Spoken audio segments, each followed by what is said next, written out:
ఈ autism and ADHD అనేది చిన్న పిల్లల్లోనే ఉంటుందా లేకపోతే పెద్దవాళ్ళలో కూడా ఉంటుందంటారా? ఆటిజం డయాగ్నోసిస్ లోనే ఉంటుందండి. ఆటిజం అనేది ఓన్లీ పిల్లవాళ్ళలో ఉంటేనే దాన్ని ఆటిజం అంటాం. బట్ ADHD అలా కాదు. ADHD చిన్న పిల్లల్లో ఉండొచ్చు, అడల్ట్ లో కూడా ఉండొచ్చు అనమాట. రీసెంట్ గా మనకు ఈ DSM అనేది ఇప్పుడు 5th వర్జన్, DSM-5 అంటాం అనమాట.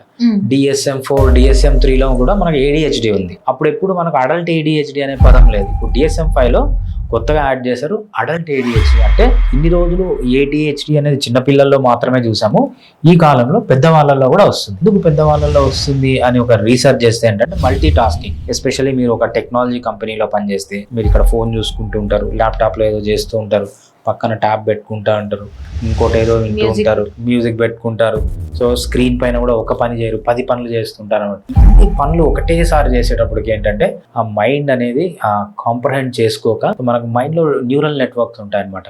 మనకు task mode network, default mode networks అని 2 ఉంటాయి. సో టాస్క్ మోడ్ నెట్వర్క్ ఎప్పుడైతే ఎగ్జైట్ అవుతుందో డిఫాల్ట్ మోడ్ నెట్వర్క్ అనేది కూల్ డౌన్ అవ్వాలి. ఎప్పుడైతే default mode network excite task mode network అనేది కూల్ డౌన్ అవ్వాలి. సో ఇలా కాకుండా అంటే మైండ్ అంతా ఒక సింక్రనీ, అంటే మన డిఫరెంట్ మైండ్ పార్ట్స్కి ఏవైతే న్యూరల్ నెట్వర్క్స్కి ఆ సింక్రనైజేషన్ లేకుండా అయిపోతుంది ఈ పనులన్నీ ఒకటేసారి చేయడం వల్ల. అందుకు మనకు ఇప్పుడు అడల్ట్ ADHD అని కూడా ఒక మంచి డయాగ్నోసిస్ ఉంది అనమాట. సో ఇది హోమియోపతిలో ఎలా ట్రీట్మెంట్ ఉంటుందంటారు, ADHD కానీ ఆటిజం కానీ?